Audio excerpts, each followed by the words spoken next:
ইন্দোনেশিয়ার গভীর সমুদ্রের মাঝে অবস্থিত একটি নিষিদ্ধ দ্বীপে মানুষ কেমন করে বাস করে তা অনেকটাই রহস্যময়। এই দ্বীপটি বাইরের পৃথিবী থেকে আলাদা, যেখানে আধুনিক প্রযুক্তি প্রায় নেই। এখানে বাস করা মানুষরা প্রকৃতির সঙ্গে মিলিয়েই জীবনযাপন করেন। তারা মাছ শিকার করে, কৃষিকাজ করেন এবং দ্বীপের ফলমূল ও উদ্ভিদ থেকে খাদ্য সংগ্রহ করেন। এদের জীবন খুবই স্বাধীন এবং প্রাকৃতিক। তারা প্রাকৃতিক শক্তির প্রতি শ্রদ্ধা রেখে নিজেদের সংস্কৃতি ও বিশ্বাস অনুসরণ করে। বাইরের দুনিয়ার সাথে যোগাযোগের জন্য হয়তো তারা পুরনো পদ্ধতি ব্যবহার করে।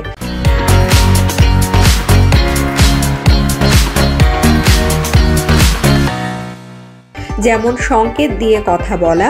দ্বীপটির পরিবেশ আর্দ্র এবং ঝুঁকিপূর্ণ এবং এখানে বসবাসকারী মানুষরা প্রাকৃতিক বিপদ থেকে বাঁচতে নিজেদের পদ্ধতি তৈরি করেছে। এখানে বসবাসকারী মানুষের জীবন একেবারেই আলাদা, যেখানে আধুনিকতার প্রভাব নেই।